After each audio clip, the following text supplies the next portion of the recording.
What would you do if you found 20 million Cedis in your taxi and your car is broken, your wife is pregnant, and you're broke? This is Mensah's story, and his answer changed everything.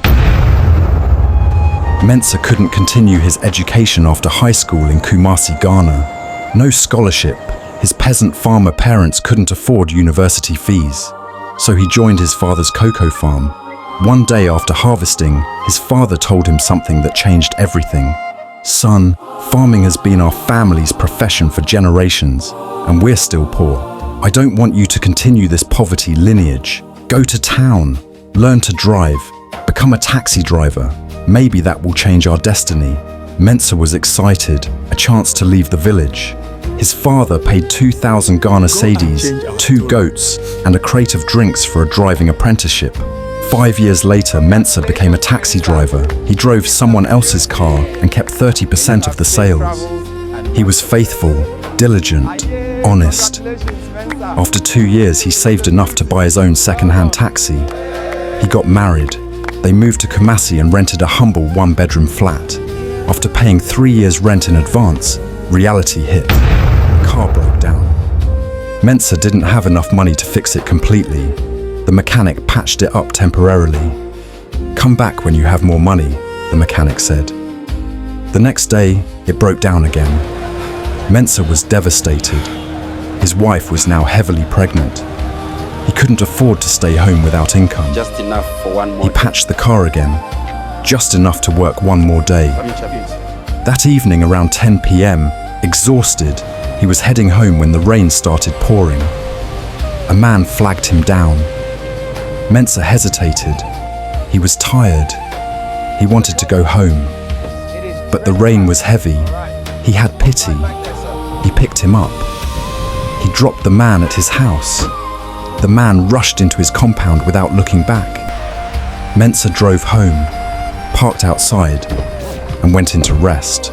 The next morning, while cleaning his car, he saw a briefcase in the back seat. Confused, he opened it. 20 million Cedis. This was 1998. That money could buy more than 20 taxis. Mensah began to shake. Thoughts raced through his mind. The man I dropped last night had a briefcase. It must be his. But I need money to fix my car. What if I return it and he just says thank you? No reward? I've been praying for money. Maybe God answered my prayer. If you're enjoying this story, follow Obed Ampong for more like this. He walked inside and showed his wife. She looked at him and said firmly, "No, we are not spending a dime of this money. Do you know the source? Return it. Now." Meanwhile, the owner of the briefcase hadn't slept all night. The money wasn't his. It belonged to his company. He was supposed to go to Tamar Harbor that morning to clear goods. Without that money, everything would collapse.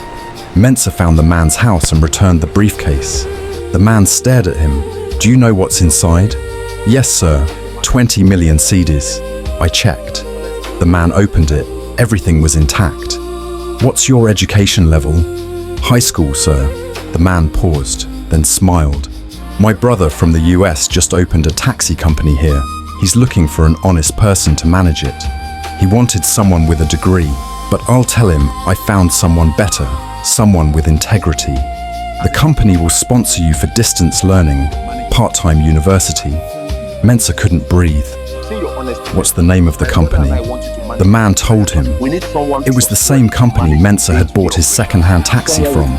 Mensah rushed home and told his wife. You can imagine the relief, the joy, the tears. Today, Mensah is the national operations manager of that taxi company. He built a home for his family, sent his children to university. He broke the poverty lineage, not because of education, not because of connections, but because when money that wasn't his fell into his lap, he gave it back. Honesty doesn't always pay immediately, but it always pays eventually.